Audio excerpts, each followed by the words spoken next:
got to say good afternoon, everyone, and it's a great pleasure to be here. So, thank you very much for inviting me. And what I'm hearing, really is quite, well, how should I say, just bringing me to more awareness. All these different sort of things that's been happening. But where can I start? All I can say, I just don't know what triggered my parents to, to have this sort of domestic violence. My father battering my mother so many times. And as a child, what I saw, it was tremendous, terrible. A lot of us think that, when we're that young, we don't see, we don't feel. But through my eyes, I saw my father battered my mother so many times.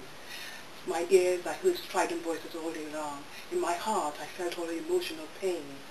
And now in my mind, really and truly, the unhappiness that I encountered while I was growing up was tremendous. The loneliness, I had no one else to talk to, nobody. I had to run and hide sometimes. So due to that, I started feeling like, as I'm growing up, I am not going to follow my parents' footsteps. I'm not going to follow my mother's footsteps.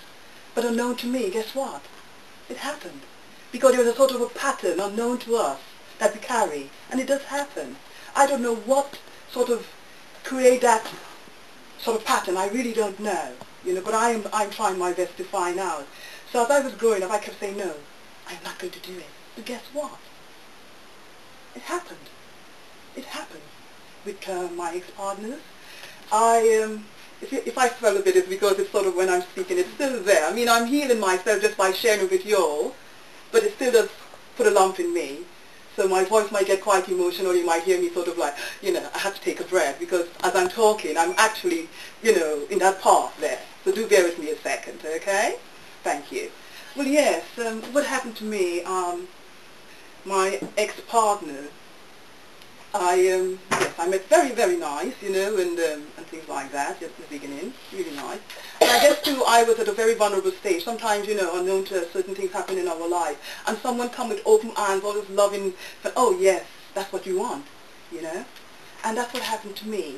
Trusted him, this love, etc. Then, yes, I was engaged, I got pregnant, etc., and I went to Africa with him to meet the family. And when I got there, he unveiled his true self.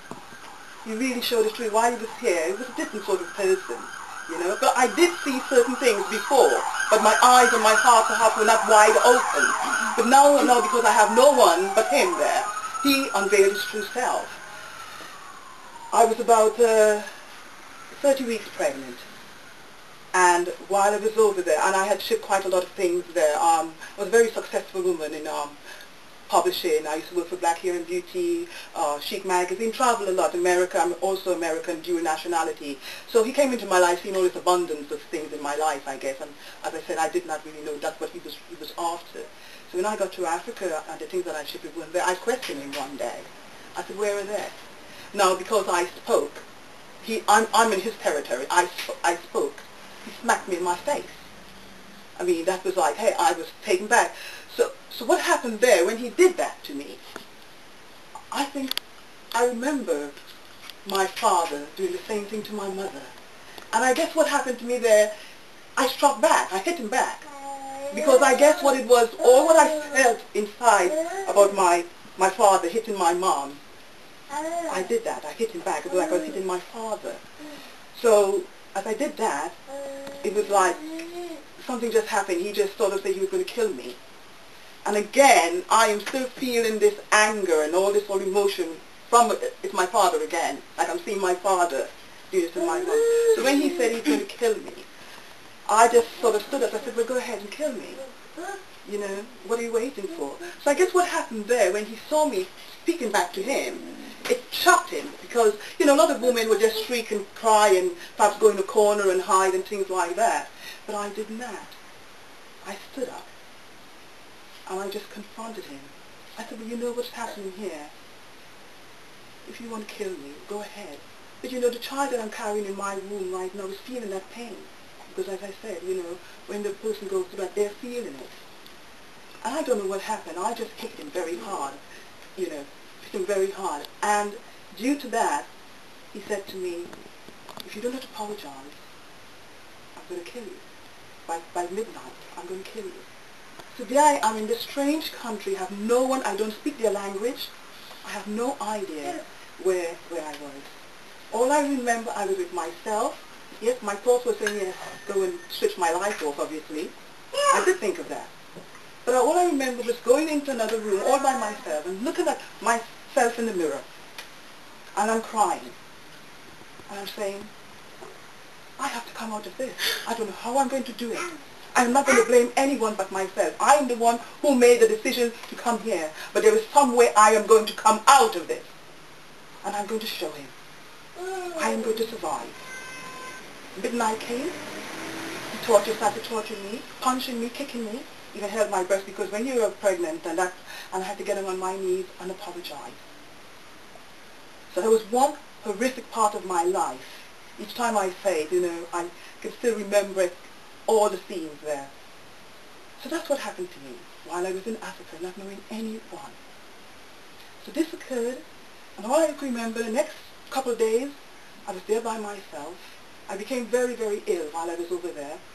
And they had to rush me in the hospital in Africa. And all I recall, I had a cesarean. The child passed away.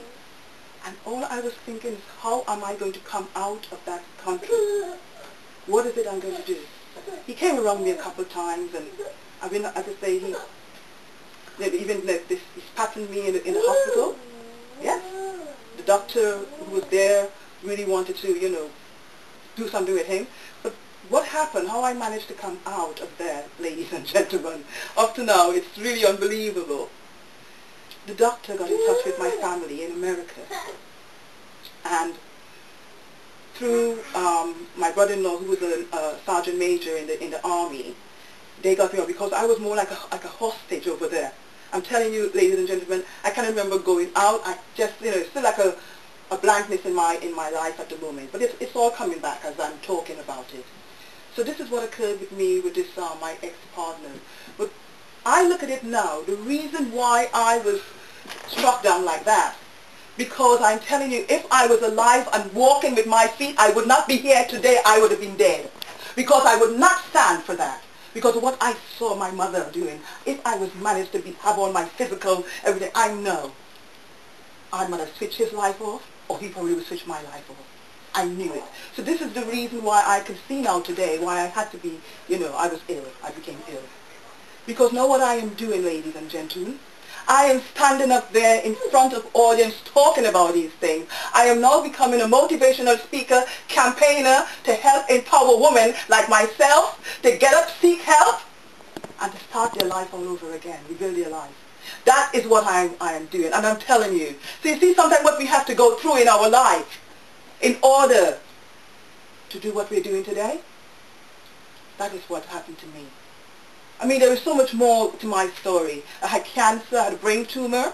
I became homeless. Everything he took out of my life. He was a con man besides being a man who domestic violence. Everything. I came back to this country with nothing.